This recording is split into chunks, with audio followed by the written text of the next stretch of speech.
Savor the rain when it falls on your face. Subtle breeze it will blow. Sunshine with snow, feel warm when it's cold. Each of the seasons slowly unfolds.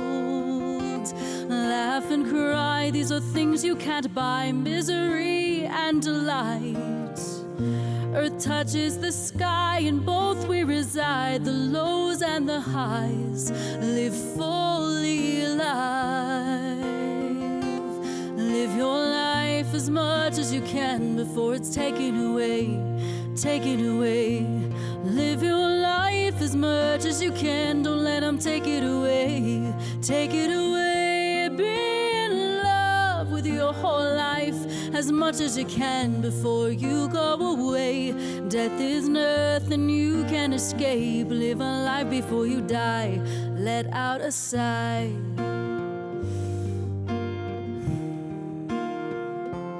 Honor the pain, 'cause it points to the place where the medicine goes.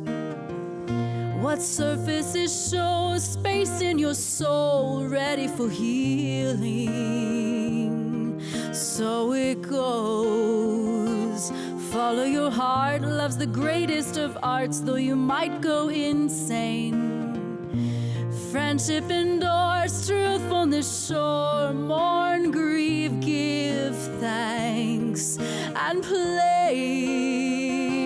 Live your life as much as you can before it's taken away, taken away. Live your life as much as you can, don't let them take it away, take it away. Be in love with your whole life as much as you can before you go away. Death is nothing you can escape. Live a life before you die. Let out a sigh. Feel it all. Human. Feel it all.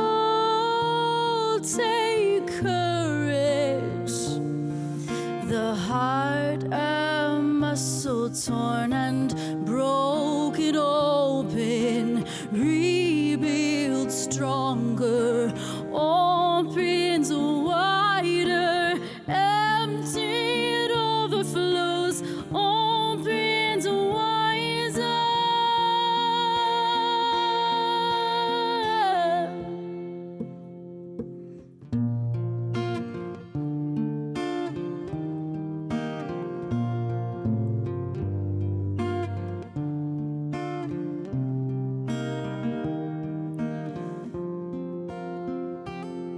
So draw on the dawn while the birds sing their song and the clouds move in. Storms will calm, resurge before long, and the moon moves the shores within. We could slow down, take a walk on the town, or play tic-tac-toe. Smell the rose with her thorns, we can be sure. Good days, bad days, ebb and flow. So live your life as much as you can before it's taken away, taken away. Live your life as much as you can, don't let them take it away, take it away. Be in love with your whole life as much as you can before you go away. Death is nothing you can escape. Live a life before you die. Let out a sigh.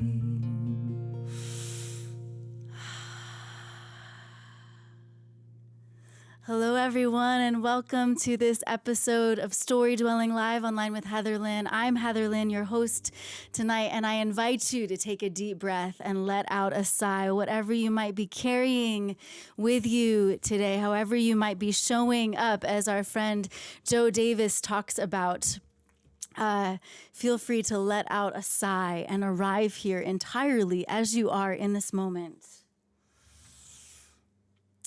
Storydwelling is not only the name of the show. Storydwelling is a practice. It is actually a practice of my own, a personal practice that I live in my life that I'm inviting you into, to consider, to enter into this posture of deeply listening with me to our guest. Every episode of Storydwelling, we do have a special guest, and our guest, Joe Davis, and I know you're excited to hear from him, and you will. It's very exciting. So we will have him come on first, but in a moment. But first, I want to say hello to guests who are saying hello. Teresa, hi, what's up? And it looks like Chris might be here too. Carl and Gordon, go. Nice to see you all here. If you are watching online, please do say hello. Whether you're watching live in this moment or watching a recording later, please let us know that you're here, because that is how we have a virtual experience together. We know that you, the audience, are here engaging with us. You are welcome to ask questions in the comment stream. You're welcome to say hello. Let us know where you're watching from. Please do share this live stream as well. Hello, Jody. Nice to see you here too. Please share this live stream so that your friends can join in the fun with you, and also enjoy this content that we're creating together, but also join in this beautiful practice of story dwelling. Story dwelling is cultivating courageous, compassionate curiosity for ourselves and for one another, recognizing the shaping nature of narrative in our lives. This is the practice of deeply listening. I believe that we are shaped by narrative. Narratives live within us. There are storylines that make up basically the strands of our DNA. They're family storylines. They're things that we tell ourselves about ourselves and others. And we also inhabit meta-narratives. They might be political or religious. And then we have our own lived stories, our own lived experiences. And I believe that whatever our lived experience is, it's always important to honor the lived experience, the truth that another brings forward. So a few different things can happen when we allow ourselves to be open to someone else's narrative, or when stories collide or encounter one another. Different things can happen to us in our hearts, our minds, our souls, our bodies. And usually, often, our bodies are intelligent about what's happening to us before we are conscious of it. So I really do invite you to be present in your bodies. Even though we're having a virtual experience together, I invite you to arrive here in your body. So I invite you to a somatic story dwelling practice. Perhaps take a moment to get yourself comfortable. Maybe you're walking around, maybe you're listening in your kitchen or your car, and that's all awesome. Like, however we're coming here together is beautiful. If you're able to take a moment and notice your body, I invite you to do that. Maybe get more comfortable. Maybe sit a little taller. Maybe plant your feet on the floor. And take a couple deep breaths. I know so many different things can happen in our bodies, but two main things happen for me. Two things come the most forward, and that is, it could be resistance or resonance. When your story, the stories that you carry in your body, the stories that you carry from your life, when they encounter another person's story and another person's truth, you might experience resistance in your body. You might experience resonance. So take a moment to notice any tension in your body right now, and breathe into that space. Breathe in compassion, breathe in curiosity, breathe in grace into that tension in your body. Simply connecting.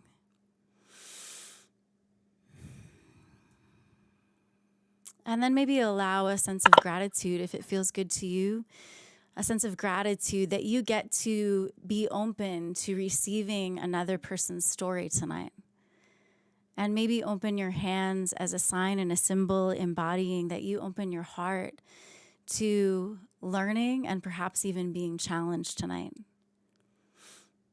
What a beautiful thing to open ourselves to growth, to new learning, to new understanding.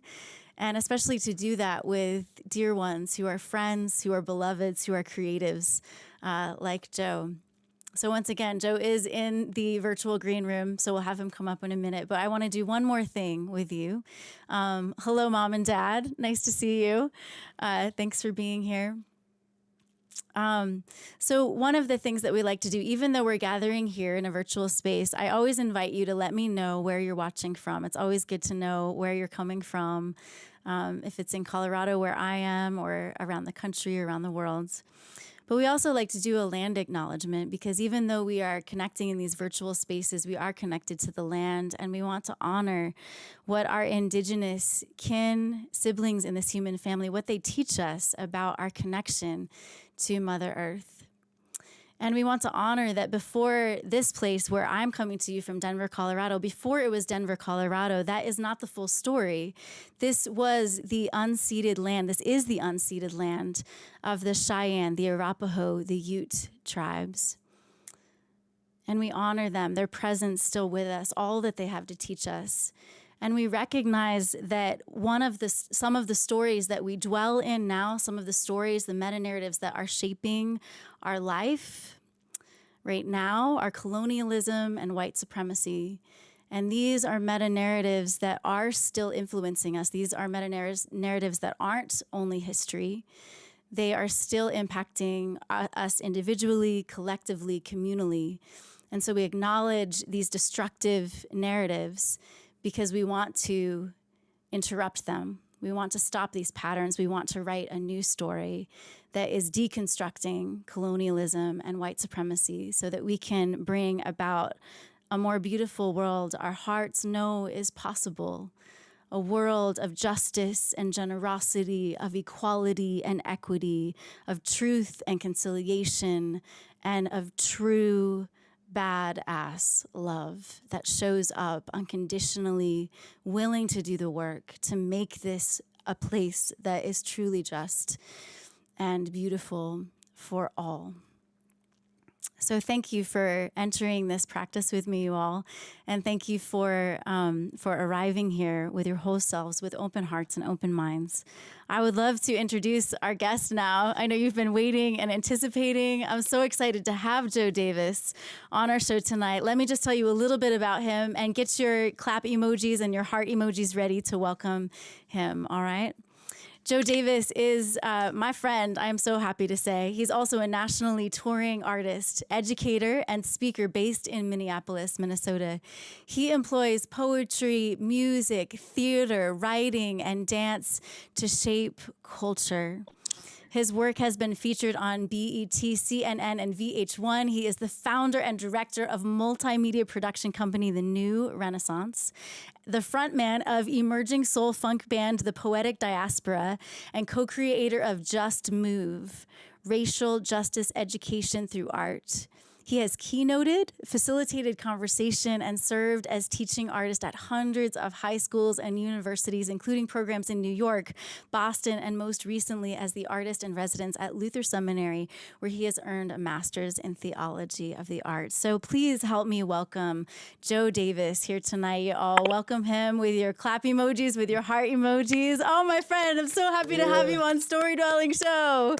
Thank you for being here tonight, my friend. Oh, looking good, brother. I love the hat. Thank you. Yeah. So great. Yeah, like I said, I'm a man of many hats, literally and metaphorically. Obviously, from what you just read, I do a lot, but glad to be here and share in some of that work with you.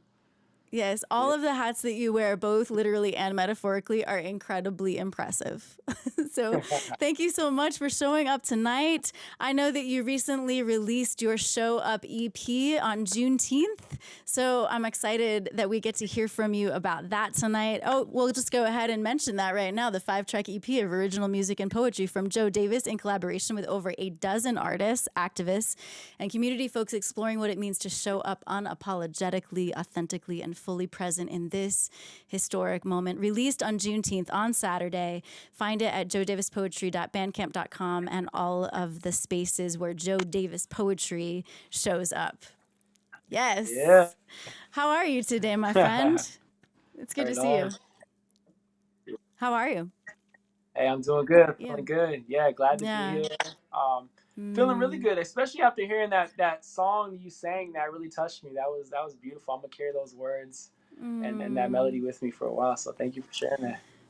And thank you for mentioning it, because I chose it intentionally. I felt like it was a sort of song that could be in dialogue with your message of showing up fully, with full aliveness, authenticity, shamelessly. that is what I desire for myself and my beloveds and my community. So, so we're vibing. We've got similar messages going on for sure.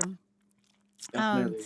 Yeah. So I'm wondering, I mean, we're gonna highlight the show up and what you're doing right now in life, but I'm wondering if we could go back a little bit and give people a little bit more of your narrative context for your life and what has shaped you and your ideals and desire to show up the way that you do.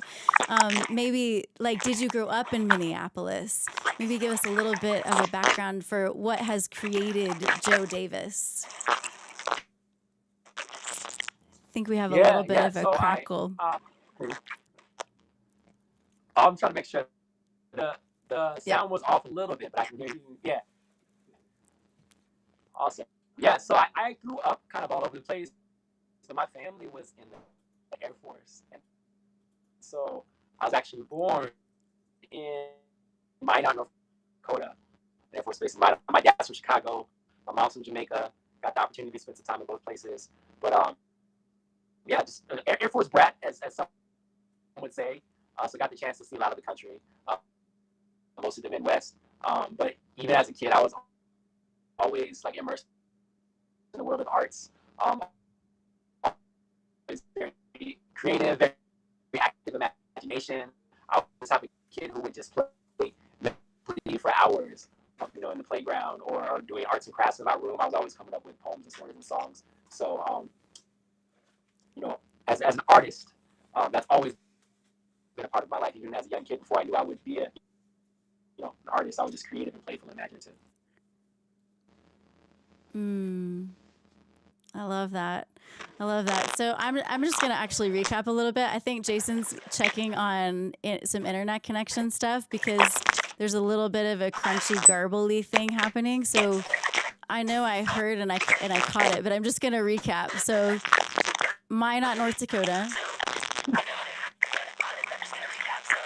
Okay, so Minot, North Dakota, Air Force brat, traveling and seeing a lot of the country, being a creative. I think what we're gonna do, Joe, is I'm gonna go to a song and we're gonna have you reconnect. How does that sound? I think that's what we're gonna do.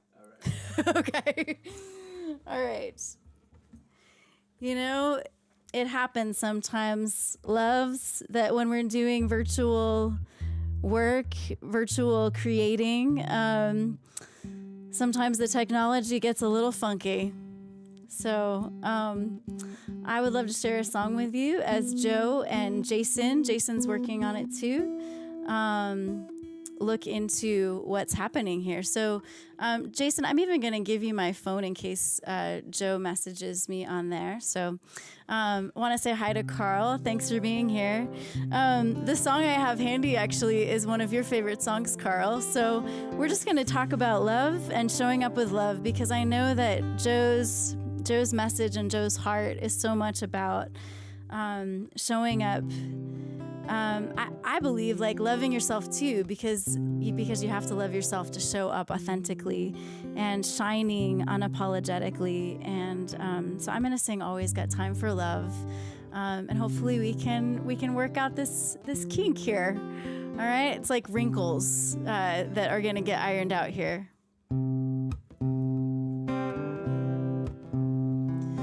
Always got time for love. Always got time for love. Always got time for loving. Yeah. Always got time for love.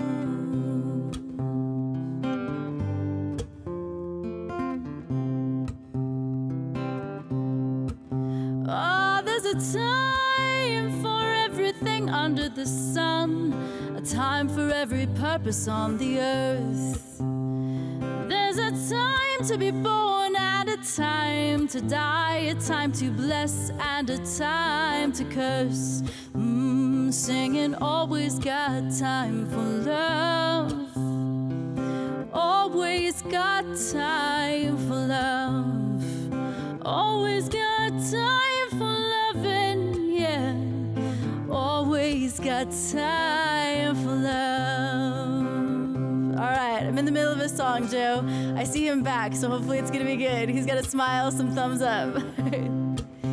Oh, there's a time to savor beauty right now, a time for letting go of the hurts. There's a time to resist and a time to yield, and all the times to trust your worth. Singing, always got time for love. Always got time for love. Always got time for loving, yeah. Always got time for love. Don't have to wait another day. No, the perfect time is right now. Don't be afraid of what they'll do or say. It's a practice, not a perfect how. Just let a little love in and out. Whoa. Singing, always got time for love. Always got time for love. Always got time for loving, yeah. Always got time for love. Always got time for love. So, Joe, I was saying that I think I'm just going to do this song because I believe that Joe is about showing up with love, in love, all the times, right? So I think we've got you back, man. It seems good. So. You can hear me and see me? I can hear you and see you. It's flowing, it's jiving, it's synced up. Awesome. Okay, cool. That's good. I think let's go. Technology is just fun. It does weird stuff, but we're still here. So we're still here. That's right. That's right. All right. Well, I think I would love it if you're willing, my friend, if you're willing to recap what you shared about your narrative context, about your upbringing, because I could make it out, but I feel like since we've got you back and it's working, let's go ahead and do that again if you wouldn't mind. Yeah, not at all. Thank I don't you. mind at all. So I'm born and raised in Minot, North Dakota by military parents. So my mom and dad were both in the Air Force. My mom was born in Mandeville, Jamaica, and moved to the United States when she was a little girl, moved to New York. Nice. And my dad is from Chicago, Illinois. And so they both traveled quite a bit. I was born in Minot, but also traveled all over the country throughout my life, but mostly the Midwest. And so it was my older sister, who was 7 years older than me, my mom, my dad, and I, and that's my direct family that I grew up with. And I was also kind of recounting how I was always immersed in the arts just because I had a really active imagination. And so as a kid, that was a huge part of my world, was just always playing make-believe and coming up with poems and stories and songs, even as a child. So I think that kind of contributes to who I am and what I do today. Yeah, that's awesome. And how was your family a part of that? Are they also creatives? Did they kind of instill that or get that going in you? Yeah, so it's kind of funny, but neither of my parents would identify as creatives or artists. They've actually always been amazed at both my sister and I are really creative individuals. But I would actually argue against them because my mom in particular, I think she's a culinary genius. She works magic in the kitchen, and she's the best cook. And actually, her food is renowned. Like, all my friends know her for her famous Mama Davis mac and cheese, among many other recipes. So I would say she's an artist when it comes to food. And she also, growing up, she'd always sew my own clothes. Like, she would sew clothes for my sister and I. We would always have these really just decked out outfits, just styling and profiling, thanks to what she liked to do with the sewing machine. So nice. So a bit of a tailor and a fashionista and a culinary artist. I love that. And I love that you're naming that on her behalf, because I do feel that I'm just going to go ahead and say all of us as humans have something creative about us. Like aren't we made in the image of a creative one or something like that? I think so. Yeah. And I think so many of us do have a difficult time owning that artistic aspect of who we are because we might not see it as a traditional art form. So I love that you name that and you call that out. Yeah, I'm really passionate about that too, as an educator and as someone who oftentimes holds space to teach creative writing and performance. I'm always trying to invite people deeper into their creative capacity, even if they don't necessarily identify it for themselves. I'm always saying, hey, like let's like explore what we can unearth within ourselves. And just as you expressed, I think we all have this God-given creative force inside of us that we can express in a multitude of ways. But we just have to create the space for it, to experiment, to explore, to have fun. And I think there's so many ideas out there that try to box that in or try to make us think, oh, we're not good enough because we're not Beyonce or whatever. You know what I mean? Like, but everybody has something creative and beautiful to offer to the world. Yes, I believe that. And I think you maybe just touched on a little bit of how celebrity culture has impacted our impression of ourselves and our creative capacities, how capitalism and celebrity culture has influenced that, right? It's not just for the experts and the elites, right? It's something that we're all invited to participate in. And I think that's maybe a little bit of what you're getting at with your Show Up project as well. Yeah. I'm curious for you, Joe, like you seem to, like you obviously have this vibrant energy around creating and artistry, and you also seem to have such a heart for human beings. And I'm wondering if you have a sense of what shaped that in you or where that came from for you. I mean, maybe you were just born a loving human being, but you're very intentional about it, right? Like you're intentional about mirroring to people what they have to offer and drawing that out. Like you seem so passionate about that in particular. Yeah, just pointing back to my family and my upbringing as a child.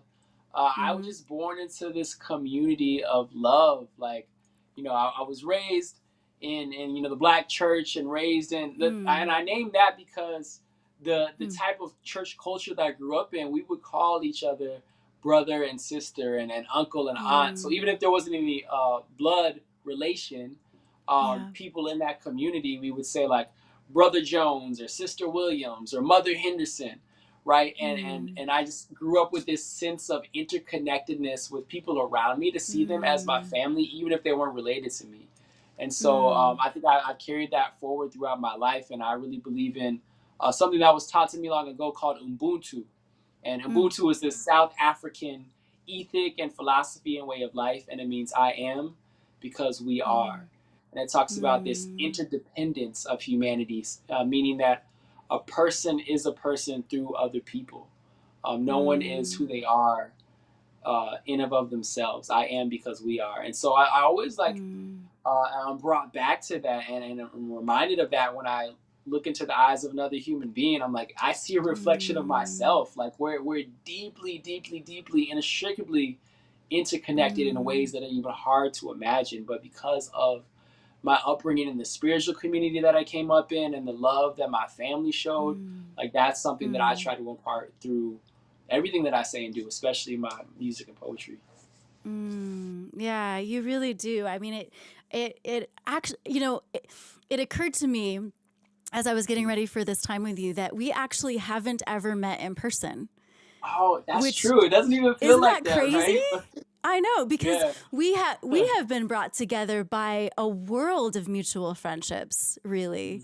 And you all, Joe and I met during this past year during the pandemic, and now like we're part of a Patreon creatives community together, and I feel so connected to you, and I feel my sense of you, like I feel that what you just described, like you ooze that, you emanate that energy and that vibe, you know, and I feel that from you, that you embody that, even though I've never actually met you in an embodied way, right, in person, shown up in the flesh. I'm looking forward to that day, my friend. That's gonna be a good day. Yeah. It's gonna be really You gotta fun. make it happen. One of these days.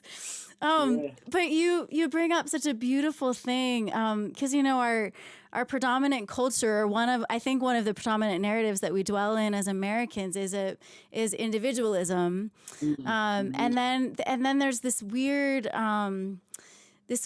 like possessiveness thing that can happen too in different kinds of relationships. And what I think you're describing is more about mutual belonging, where none of us can ever possess another, but when we truly belong to one another, in love and mutuality, I just love the way that you described all of that, and thank you for sharing with us about Ubuntu as well. So good, so good. I'm wondering too. I love what you said go about ahead. belonging. Oh, all I was saying is I love what you said about belonging, and how it's not so much of a possession, but it's like we're an extension of each other. We belong to each other, the same family, you know, the same spirit. Yeah, that's really beautiful. Yeah. I love that. You're such a poet too. Maybe we could write something about mutual belonging. Yeah. Like, you know, after the show. Right. We should. Yeah, that sounds amazing. So you bring so many people around you, like your artistry. Obviously, you have a particular expression of Joe Davis showing up in the world, and you also bring so many people around you with JUSTmove, with the Poetic Diaspora, with the New Renaissance. You bring even the Show Up project that you just released on Saturday, on Juneteeth, a whole collective of creatives. It's community centered. So would you say something about that? Yeah. I think it's really important that what I create in the world isn't just about me. Like, Yeah. certainly I understand that I have a significance and that I have a voice, and that what I have to offer is beautiful and powerful. But I also understand that I'm just one of the collective many, and that what I do offer becomes even more beautiful and more powerful when it's in collaboration with what others have to offer. And so I care a lot about like creating space that decenters myself, and that like opens up for others, for other voices, so that we can like amplify this connectedness, and you know, whatever it is that we want to amplify together. And so that's what this particular project is about, is saying, hey, like showing up is important to me, showing up as my unique, you know, the unique particularities that make me who I am. But also I want to listen to, you know, what makes you special as an individual.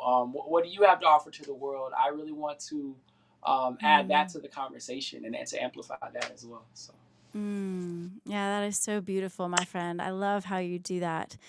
Well, I'm wondering, do you think it's time to show up your piece? Well, it's always a good time. Time is Okay, always okay, all right. So I'll just say thank you, everyone. Thank you and welcome. Thanks for hanging tight with us with a couple of our technical glitches. It seems like we're on a roll now. So welcome to this live.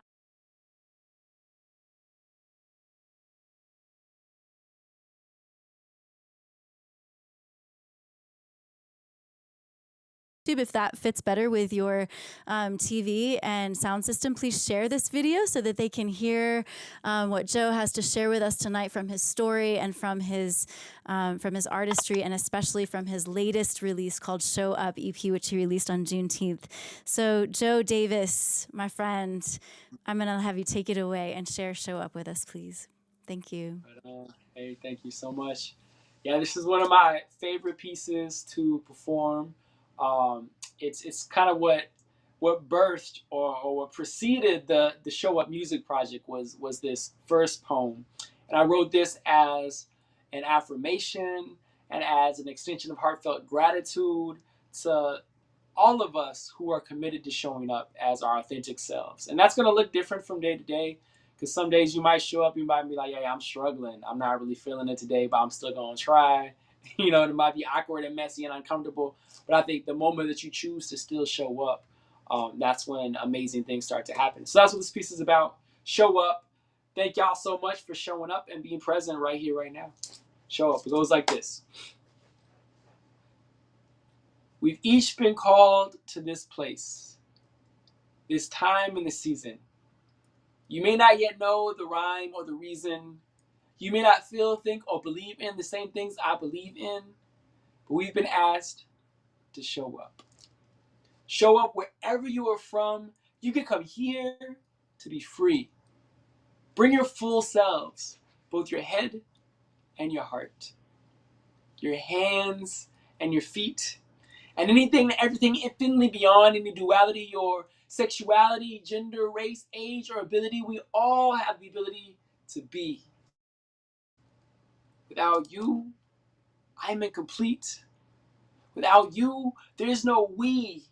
I need you not just to survive, but to thrive, to come fully awake and alive with potential and possibility. Join me at the table, for it is wide and there's lots of food to eat.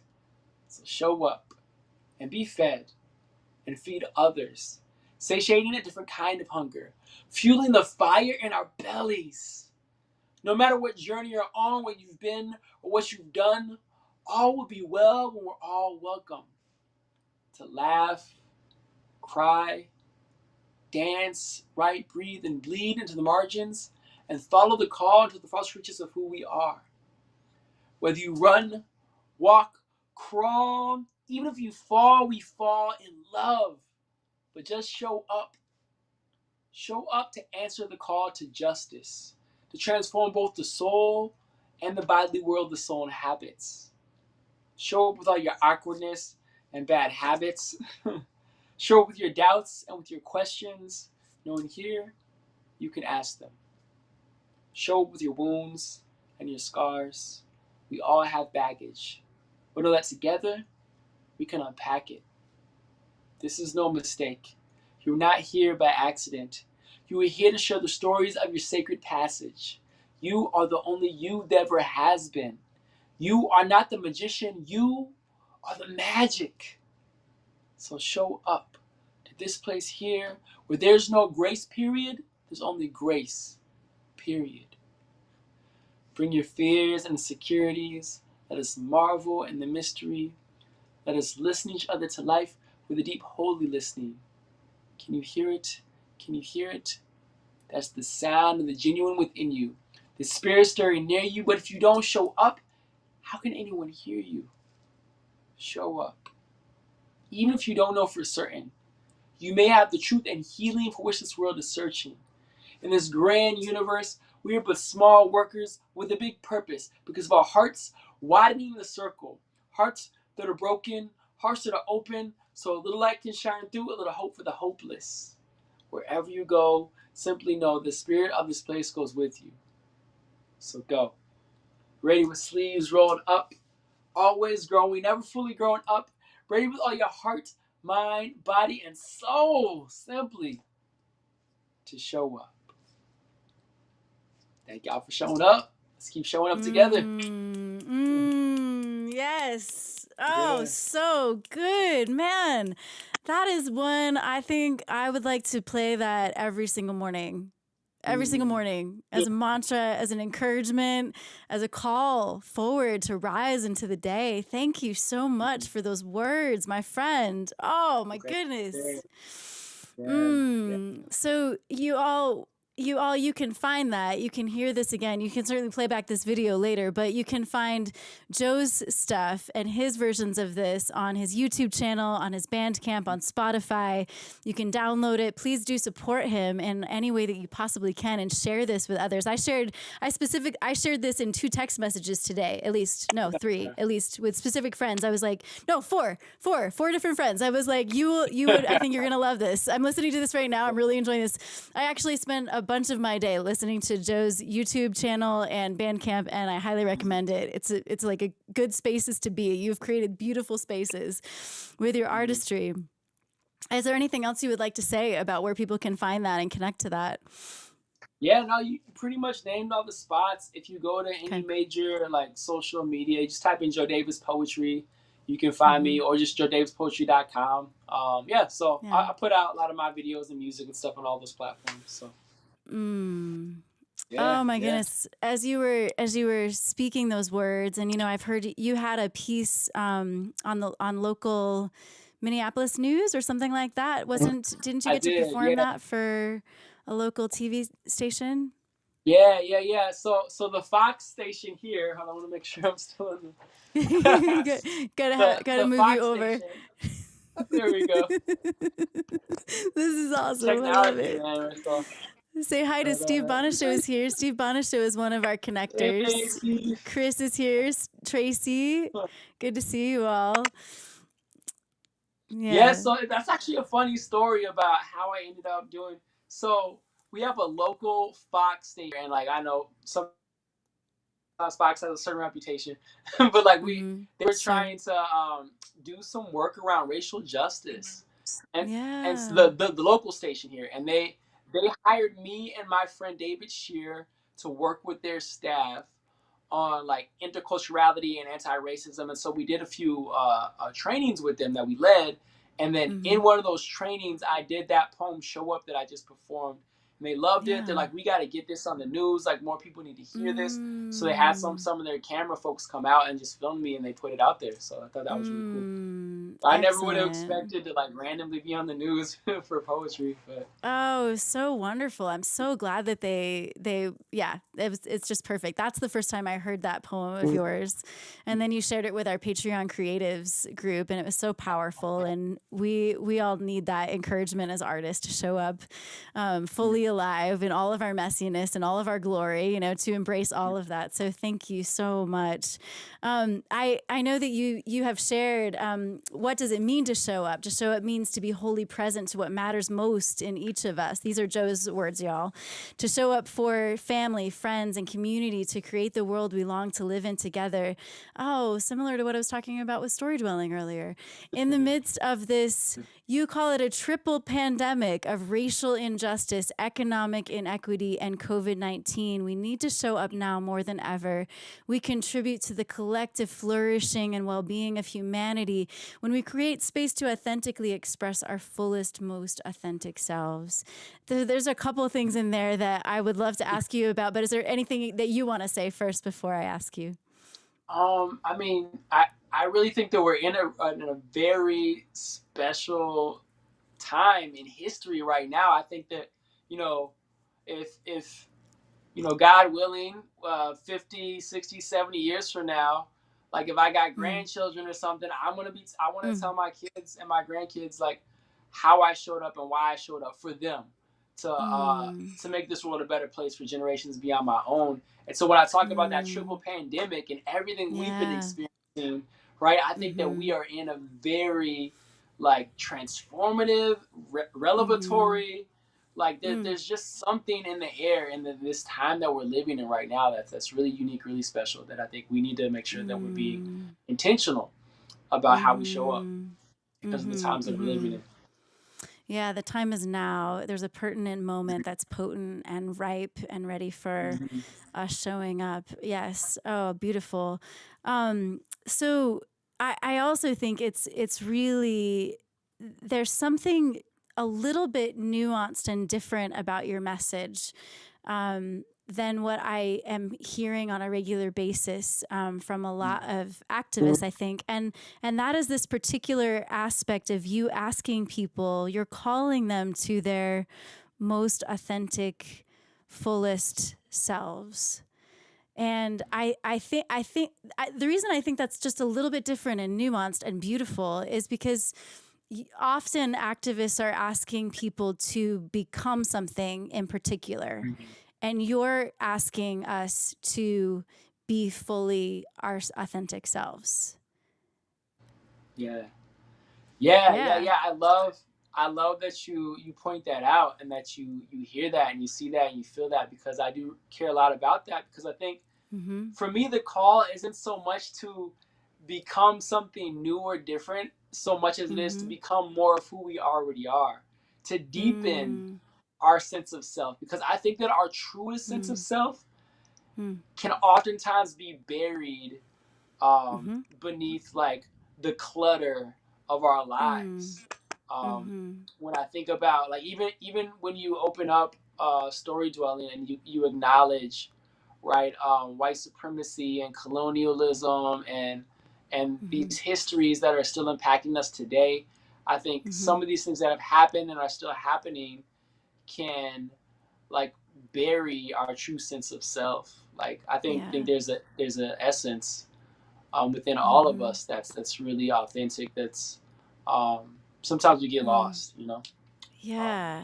Oh, indeed. Indeed, we get lost. Yeah. Like it does seem like we, yeah, it's not necessarily to become more of who we are. It's to discover who we really are underneath all the yeah, layers. Yeah. And so peeling yeah. back those layers to our authenticity. How does one do this? I mean, you and I maybe have some ways that feel natural to us because we are kind of wired that way, right? In our personalities. And I don't know what Enneagram type are you? I'm a 7. I'm the You're a enthusiast. 7. Oh, Yeah. If you damn, couldn't that's tell cool. already. I wasn't sure. Like, it's really easy to presume that an artist is a type 4, but you do have that enthusiasm. So I wasn't 100% sure. Yeah. And 4s and 7s have What a lot number of are you? overlap, and I'm a 4. Yeah. Okay. Yeah, yeah, yeah. Yeah. Cool. Yeah. And so authenticity is, really core to my inherent value system. Like authenticity is what I strive for constantly, and it comes pretty naturally to me to like keep searching for that. But I'm wondering, just practically, how do we encourage our friends here with us in this work? And maybe if you're listening and you're tuning in, maybe you have some ideas about this too, about showing up as your most authentic self. How do you do that? And you can share with us Yeah. in the comments. But what are your thoughts on it, Joe? Yeah, I think the biggest part for me is about self-awareness. And so you have to even know, what does authenticity feel like for yourself? What does that look like for yourself? Mm. And of course, like in relationship to those around you, and you know, your community and Mm-hmm. the spaces that you're in, but really just like sitting with yourself. Like for me, Mm. helpful practice has been meditation and mindfulness Mm. and embodiment. I love that you really Yeah. invited folks to be rooted and grounded and centered in their Mm. bodies. Um, Mm-hmm. and I Right. know there's times where I've felt disconnected from my body because my body hasn't felt like a safe place to be, you know, Mm. my entire Yeah. life. But the Mm-hmm. times when I can create a space where where I remind myself that no, everything my body's ever done for me has been to protect me and keep me safe and keep me Mm. alive, and to Mm. just to listen to my breath and listen Mm. to what I'm feeling, the sensations in my body, and say, okay, yep, that right there, that feels authentic. And Mm-hmm. maybe I feel a part of me that's tender or that's tight, and how can I just give that space in my body some compassion and gentleness, and just be present Mm. to whatever is going on inside of me, but Mm-hmm. to stay present to it and say, okay, yeah, this is me, this is authentic. And maybe I might have said or done something where like, oh, you know what, I didn't really mean that. Like, why did I? That was weird. That's not authentic Mm. for me, you know. But you really have to develop practices where you deepen your self awareness. I think Yeah. that's what's been helpful on my journey. So Mm-hmm. Mm-hmm. Mm. Yeah, I really, oh man, this is so good. I really vibe with it because I truly believe that mindfulness and awareness is integral to being about the work of restorative justice in our world. mm-hmm, mm-hmm. I don't believe it's going to be possible. One is not going to be possible without the other. So this project of yours, Show Up, is so timely and of the essence. I'd love to touch on the triple pandemic you speak of in this time. Yeah. Racial injustice, economic inequity, and COVID-19. And many people here, I think, know that you are based in Minneapolis, Minnesota, where just over a year ago, George Floyd was murdered by a policeman there, and there were uprisings and a lot of things that occurred that had ripple impacts all over the country and all over the world. And you were there. You were a first-hand witness, eyewitness, first-hand eyewitness. There we go. And I'm wondering if you would like to, what would you like to share about that? No, that was definitely a really transformative time for me because, obviously the world saw what happened, and it inspired, protest and demonstrations and movement work all around the world. But just being right here and seeing how the community responded, I went to a lot of the protest and marches and whatever I could go to, I was trying to go to. But for me, it was the most like notable thing that I want to lift up, because yes, the city went up in flames, and I think that it's important to like name that things have happened that make people like angry enough to set fire, right? To set fires like that happens, and some of those fires were already burning long before we saw them, right? Yes, And that's a good way to put it. but what I want to note is like how the community came together to build healing and justice, right, in the wake of all of that. I saw so much generosity through like the mutual aid of like schools and churches and just community folks like coming together saying, hey, we know there's been violence here, we know there's deep woundedness here, but how are we going to respond to that to create a pathway towards repair, right? And how they would give clothes and food, just this radical generosity, like no payment, just people sharing their time and energy and resources in really beautiful, profound ways. And I had never seen anything like that, like in my life. Like, and it was overwhelming. It was beautiful. Yeah, I was like, man, how can we like keep this going? And some of that has like fizzled out now, right? But there are still spaces here that are practicing like mutual aid and practicing just taking care of each other in that way. That's the type of world that I long to live in. That's the type of world I want to see more. We had George Floyd Square, which sprung up, the same space that George Floyd was brutally murdered, also became a space of healing and community. And the city recently just tried to tear down that space. And they were in some regards successful. There's still some people there. There's still some of what was built there.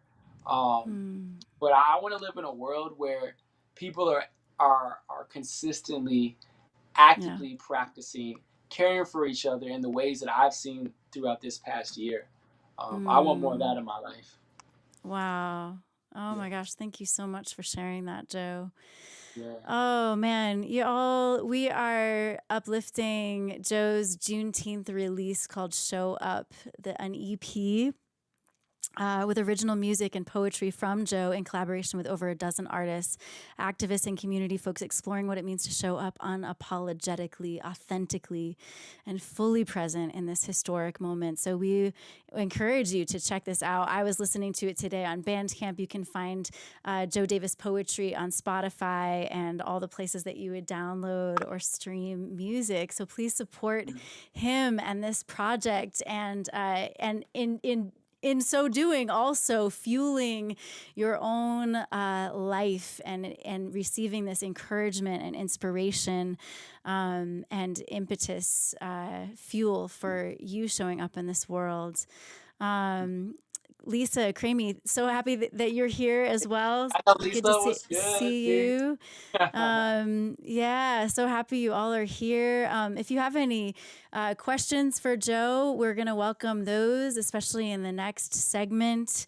I think, if you would like to share either another piece of yours related to what we talked about, or if you'd like to share another piece from the Show Up EP, I would love to hear that, my friend. Yeah, I'll share a little piece of my verse from the EP, so the Show Up Hip Hop remix, and this is what I wrote.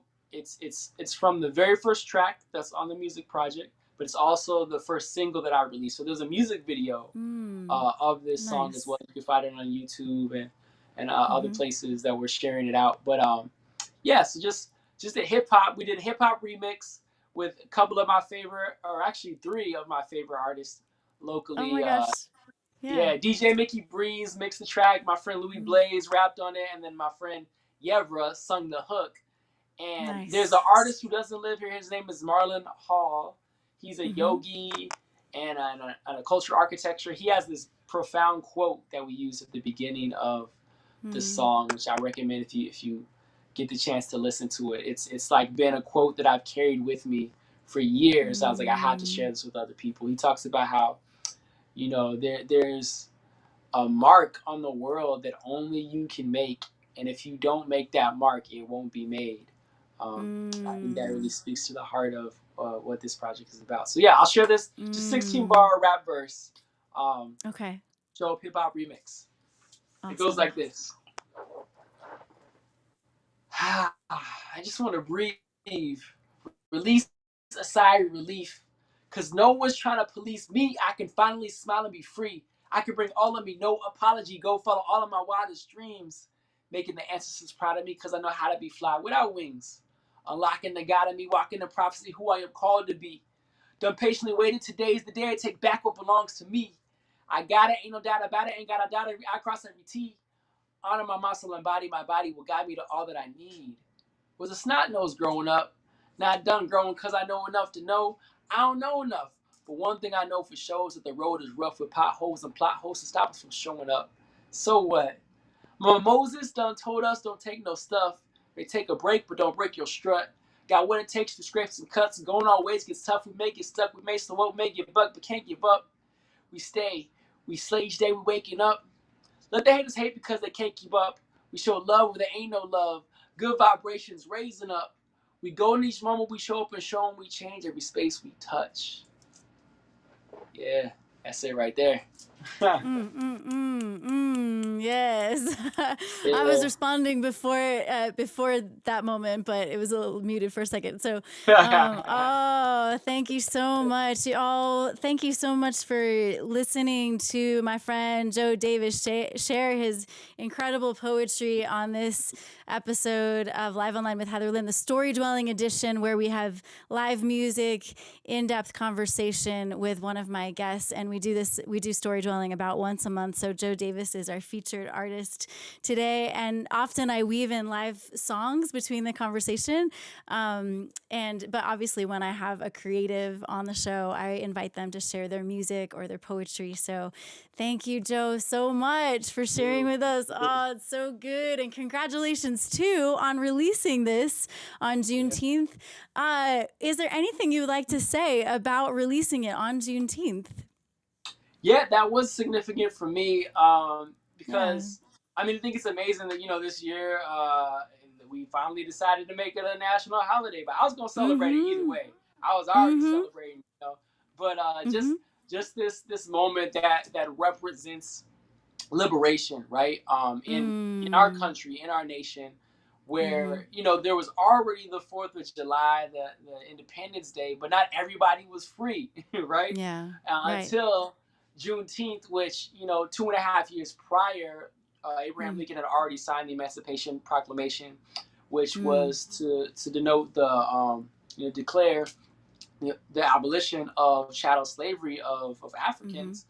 But folks didn't know about it until almost over 2 years two years after that. So that's what Juneteenth is all about. Juneteenth is celebrating that moment when all the enslaved Africans in the United States of America knew that slavery was over. And so just for me and for my ancestry, that's just something that's incredibly powerful that I want to honor, that I want to celebrate.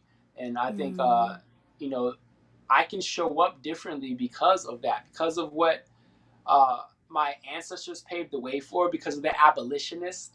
I'm a little bit closer to a fuller embodiment of freedom and healing and justice in the world. So I can show up as my authentic self because of what happened, on that day and all the work of my ancestors.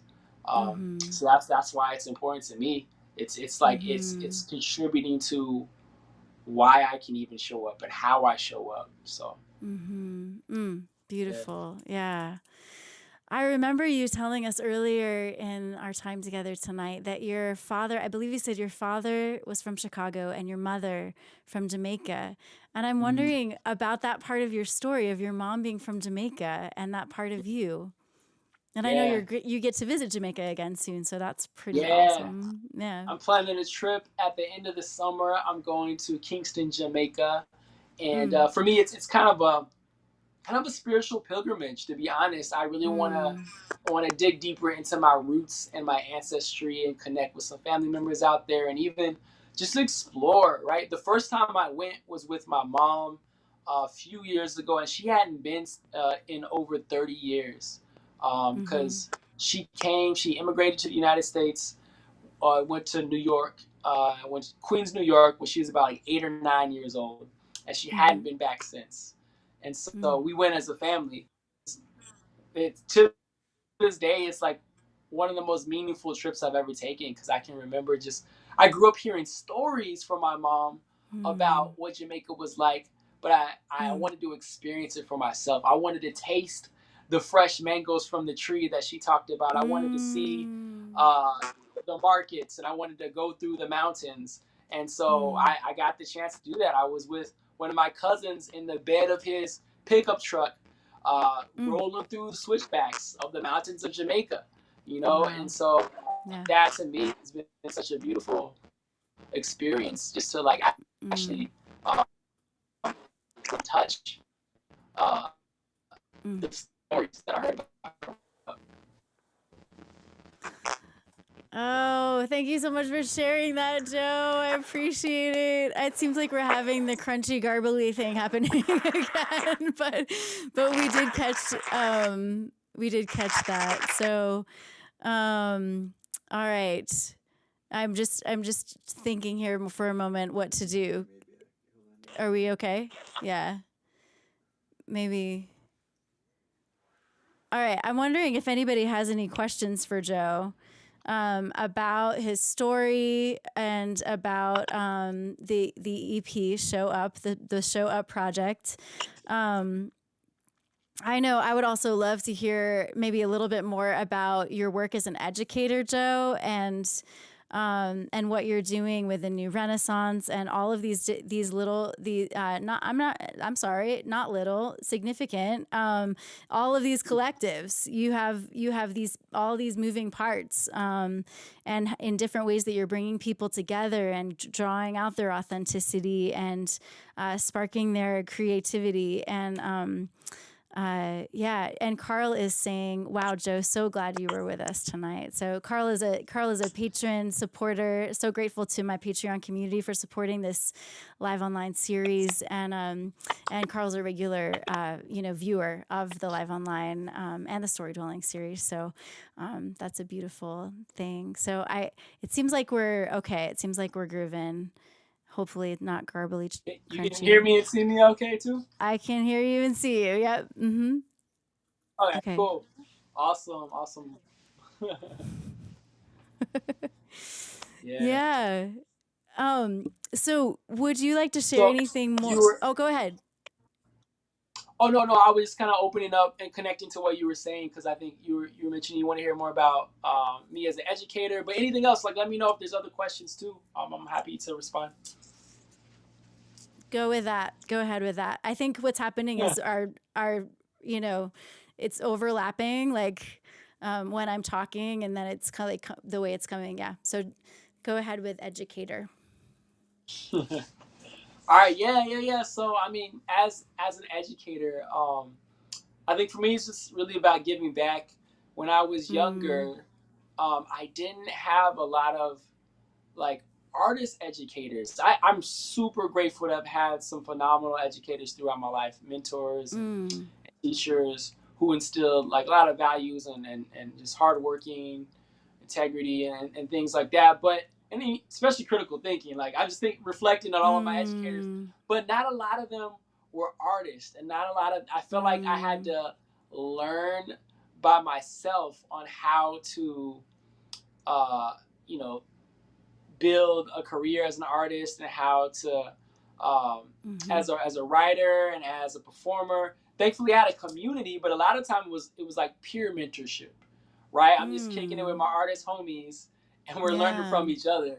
But we didn't have a lot of mentorship, at least just in my experience. And so I want to give like younger artists, younger creatives, or even those who don't necessarily identify as artists or creatives, but have those gifts.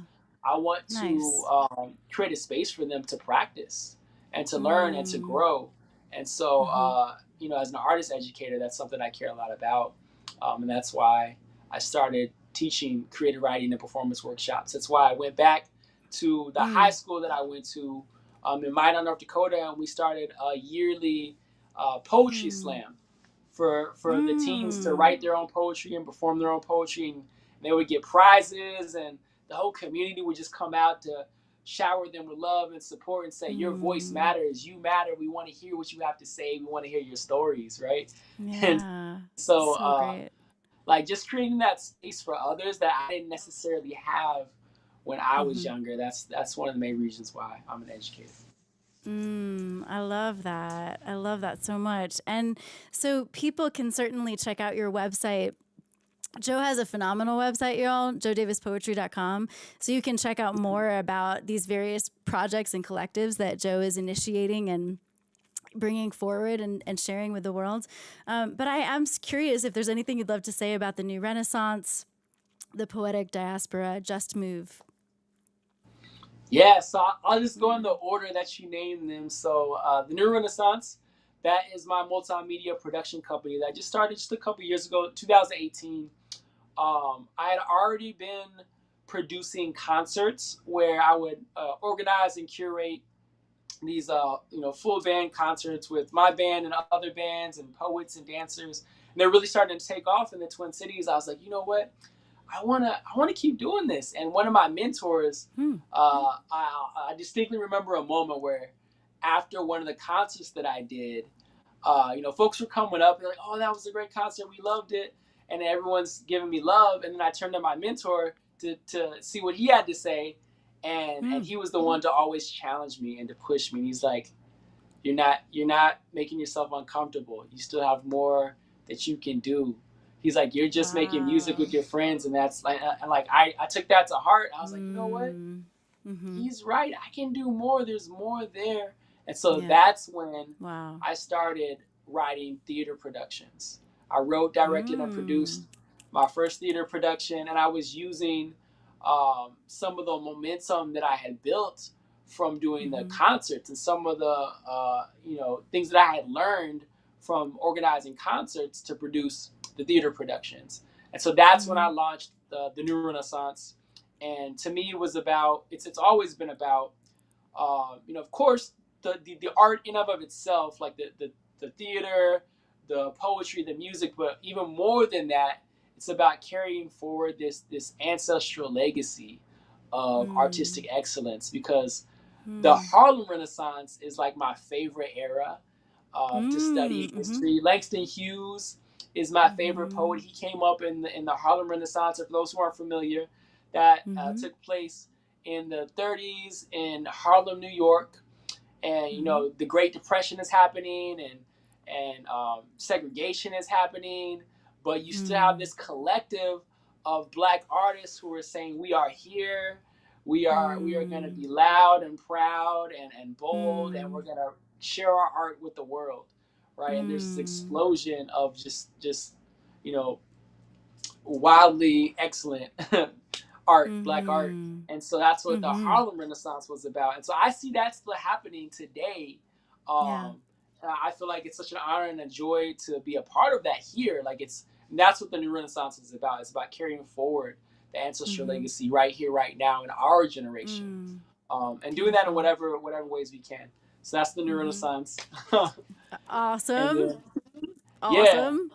And then trying to be succinct with the others as well. But sure. So you talked about the Poetic Poetic Diaspora. Diaspora. Yeah, that's the name of my band. And so diaspora just means the dispersion of a people. Oftentimes it's a dispersion of people by force or by colonialism. It's been used mostly with people of Jewish descent and people of African descent. And for me, I think that music and poetry are the most powerful ways to bring people together. And so it's a metaphor for bringing dispersed people together through music and poetry. And so that's what my band and I, that's what we do. When we create music, we're bringing the collective back together as one, to move and groove, dance together. Nice. Oh man, I want to come to one of your shows. Like, yeah, I got to get my rear up to Minneapolis to come see you. I mean, we come out there to use the Colorado too. You never know. Okay, all right. We can definitely talk about this. You got a place to crash. I believe that we can help make this happen. Actually, so we should talk. For real, I'm serious. Okay, and JUSTmove is your racial justice education through art. So I know you do some intercultural work. You mentioned your friend Dave Scher, a mutual friend actually. I haven't been in touch with Dave in quite a while, but I know you do that work, some of that work together too. So would you like to say anything about that? Hopefully, I saw a pause, but I think you're good. So Dave Scher is my homie.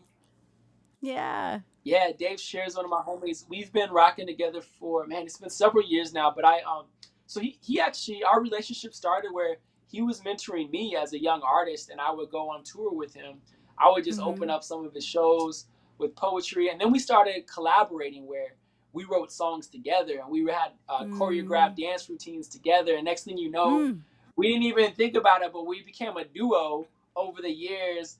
And like all these hours on the road, we formed like a real friendship. And so he's one of my homies. He was one of the groomsmen at my wedding. Beautiful. And so, just over the years, we've had really deep conversations about race and about justice and about what it takes to heal. And we would share those conversations, not just on the car rides, but also we would invite other people in the conversation through our music and through the concerts that we put on. And we just had more and more people asking us, saying, yo, like, how do y'all do it?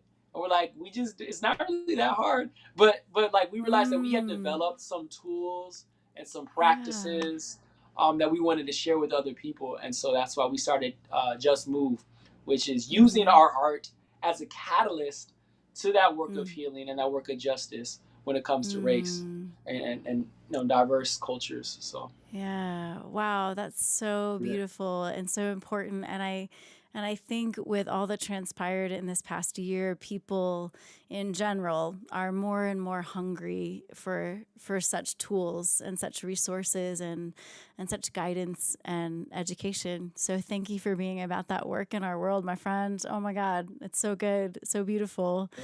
How can people connect with you and be a part of what you're doing? I know that there's your Patreon, y'all. A fun fact about us Patreon creatives.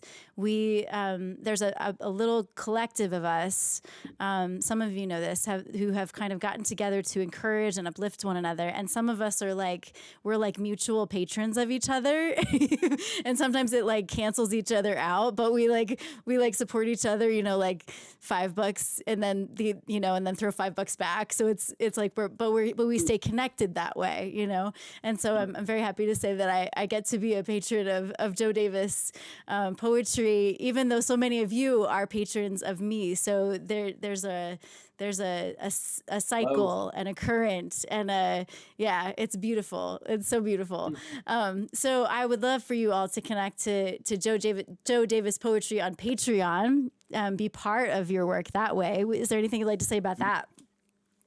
Yeah, I mean, I really love Patreon. Like Patreon literally changed the game for me. Same. I really got into it after the pandemic because I had one before, but I wasn't really familiar with it. I was just like, long ago, I was like, let me try this out, right? I wasn't quite sure what I was doing. And then the pandemic hit, and I had all this free time because all my gigs were canceled. And I'm like, I remember having this conversation with you, actually. Yeah. I was like, let me dig deeper into this Patreon thing. And I started like playing around with it. And I was like, oh, this is actually really cool. You can be super intentional and interactive with your fans and your supporters. And so I started just crafting like what I wanted to offer to people who supported me, and started pushing it more intentionally. And I got a ton of patrons over the course of the first several months into the pandemic, and that actually helped me as an artist when I didn't have any gigs coming in. And so I'm hugely indebted to especially those people who stepped up. Like, we're like, yo, we see the value of your work. We don't want you to be a starving artist, so we're gonna like give. And that's I will champion Patreon for that for sure, for the impact it's had on me. And I love that I can directly connect to the people that support me, and I'll invite them to be part of my process too. I think that's super cool. Yeah, for sure. All right. And then like, how else can people connect? Like, if they want to inquire about maybe they'd like to be a part of something that you offer, maybe they'd like to receive that or bring that to their organization or their community or their neighborhood, or their group of friends, or their book group or whatever it might be, like whatever their little collective might be. Maybe they'd like to bring you and Dave for that, or just connect to all of your the iterations of your incredible work in this world. Yeah.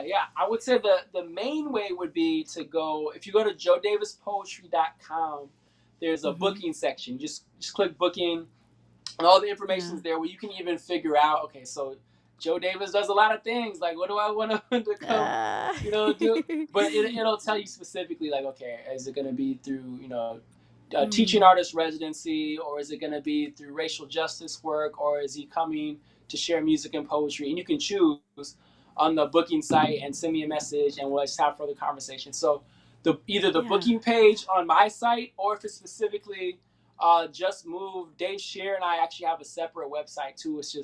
It's called JUSTmoveculture.com, and you can connect with our work there as well. So yeah.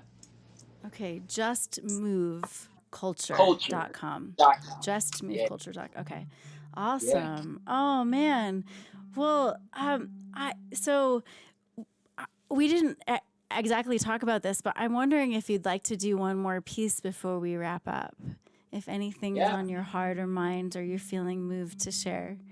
And then I'm going to share a closing blessing with you before we go entirely. For sure. Yeah. I'm trying to think of what piece. So as I was saying to you at one point earlier, like, I always have like, a few dozen pieces swimming around in me. And so I'm trying to think what would be a good piece to close this out with. So I have this piece called Gratitude.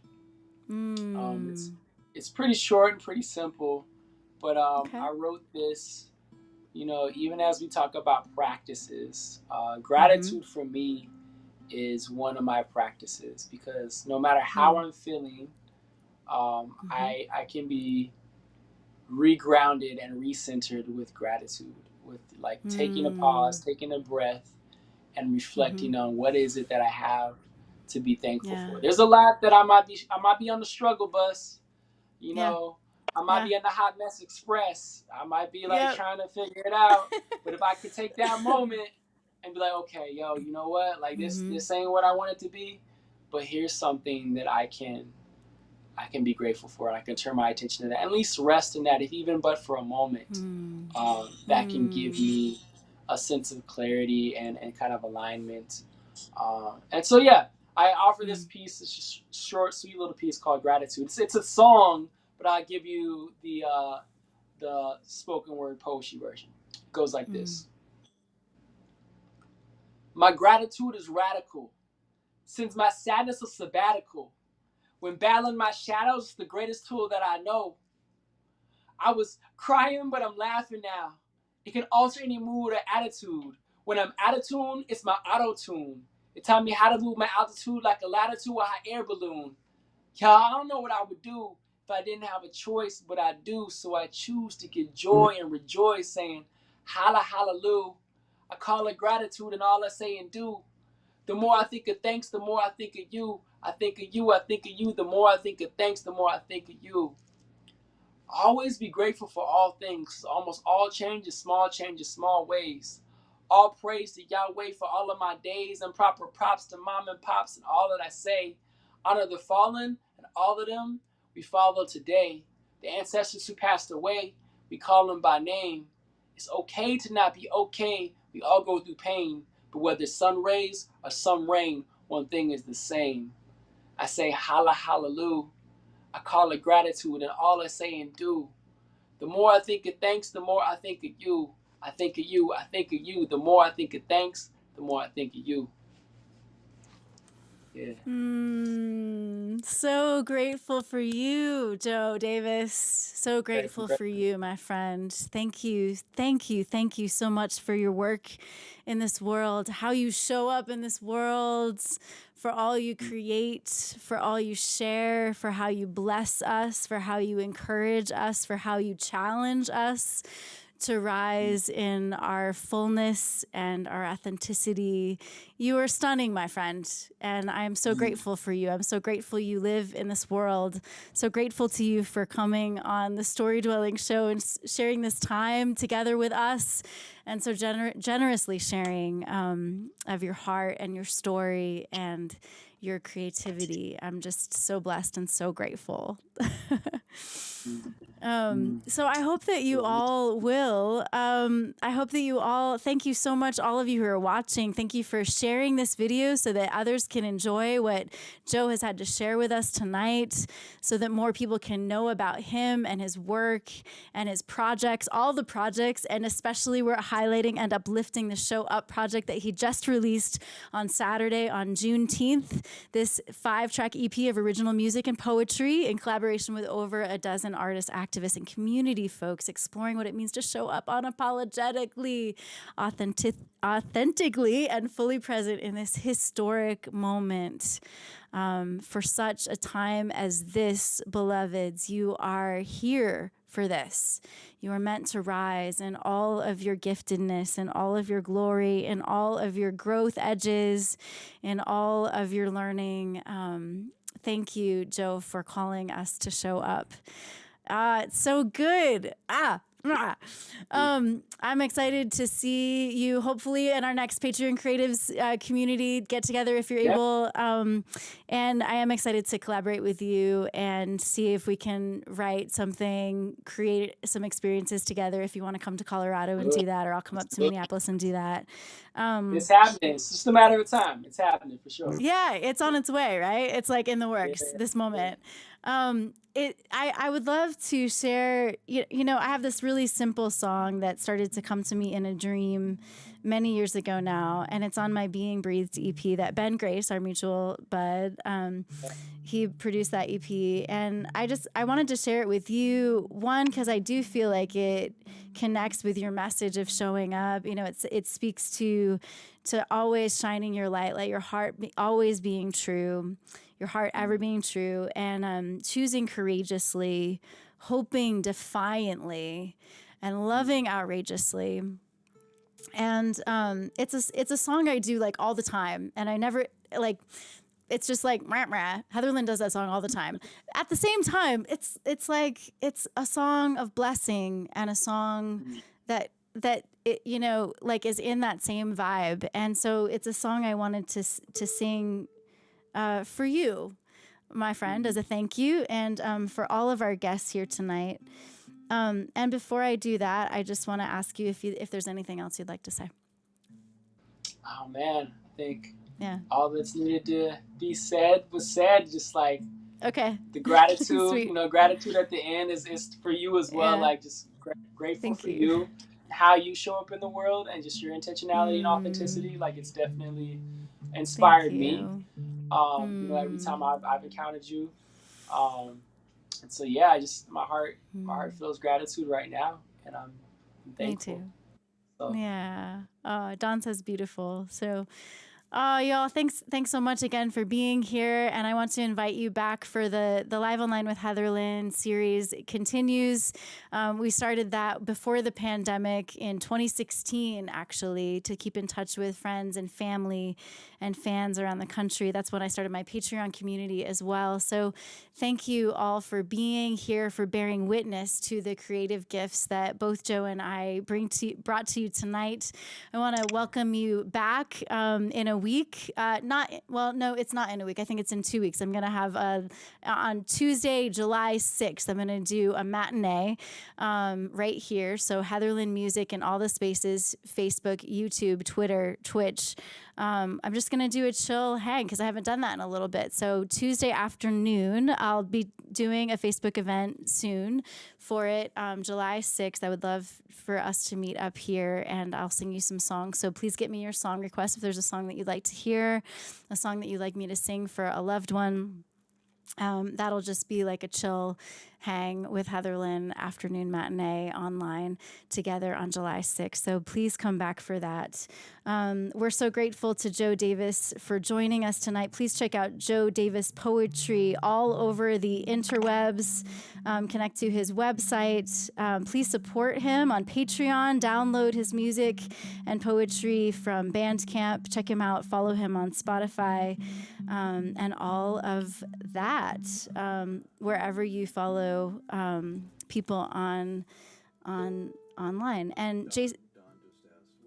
Oh, Dawn is asking, where can I contribute to Joe? So I think Patreon, and then Joe, if you maybe want to put in the comments any of your virtual tip jars, like PayPal or Venmo or something like that. Yeah. And that is an option tonight, y'all. Oh, Dawn put a heart there, so that's awesome. It's Joe Davis poetry on those too. Okay. Yeah, awesome. It's nice to be consistent. That makes it handy for everyone. All right. Thanks again, everyone. I'm going to go ahead and sing this song. Thanks for being here for Storydwelling, both the show and the practice. Thanks for showing up. Here is a song of blessing over each and every one of you and over our friend and our guest, Joe Davis, tonight.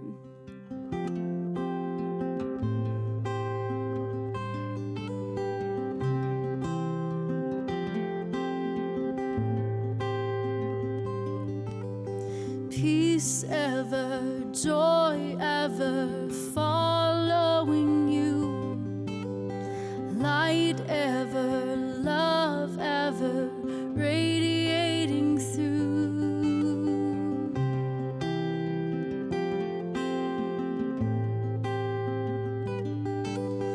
Hope ever, faith ever strengthening you, life ever, breath ever nourishing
beauty and laughter ever filling you, friendship, affection surrounding you.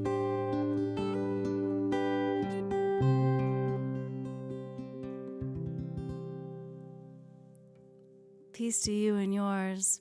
See you next time.